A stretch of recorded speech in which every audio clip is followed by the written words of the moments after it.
sedikit kita dalami bagaimana ketentuan atau aturan main mengenai penentuan tanda positif dan negatif pada sebuah GGL. Biasanya GGL disimpulkan terdiri dari dua kutub, ya, kutub yang panjang ini positif, sedangkan kutub yang pendek negatif, ya.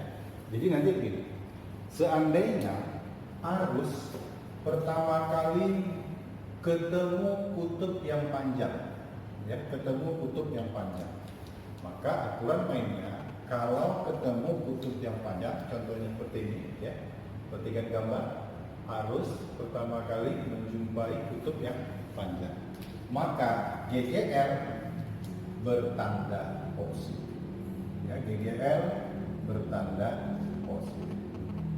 Nah sebaliknya, seandainya arus pertama kali ketemu kutub yang pendek, misalkan arus ngalir dari kanan ke kiri, lihat gambar, yang pertama kali ditemuinya kan kutub yang pendek, maka kalau kutub pendek ditemui pertama kali, GGL akan bertanda apa? Bertanda negatif. Ya, itu aturan main atau perjanjian mengenai GGL. Di sini saya ambil contoh, ya. Kita analisis suatu rangkaian. Ini kita ambil rangkaian yang terbuka, ya. Misalnya begini. Katakan di sini ada GGL. Anggaplah nilainya E1. Kemudian hambatan dalamnya katakanlah R kecil 1. Berikut di sini ada hambatan, anggaplah R, ya. Lalu di sini ada juga lagi GGL. Kita misalkan seperti ini. Anggaplah nilainya E2, punya tahanan dalam katakanlah R2, ya. Kalau ini kita misalkan titik A, ini titik B, asumsi arus mengalir dari A ke B. Nah, kalau ditanya berapa besar beda potensial titik A dan titik B. Ingat, pada rangkaian terbuka, teori Kirchhoff gimana? Menghitung beda potensial dua titik, kita gunakanlah rumus sigma E dijumlah dengan sigma I dikali dengan R. Nah, sekarang perhatikan gambar.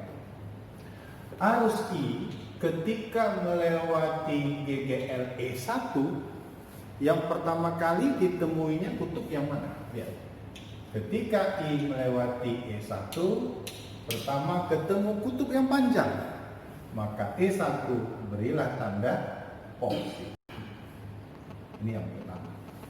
Sekarang kita lanjut E dulu, ya. Arus terus mengalir kemari akan melewati E2. Perhatikan. Ketika mau melewati E2, kutub pertama yang ditemui arus adalah kutub yang pendek. Maka kalau kutub yang pendek, berarti E2 tandanya apa? Tandanya negatif.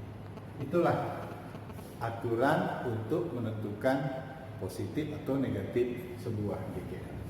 Nah, kemudian setelah E-nya selesai, tinggal kita jumlahkan perkalian arus dengan hambatan. Kita lihat di soal, hambatan yang dilewatinya pertama ada R kecil 1, kemudian ada R besar, yang berikut ada lagi R kecil 2. Begitulah penggunaan atau menghitung tegangan dua buah titik pada rangkaian terbuka dan ketentuan untuk menganalisis harga GGL.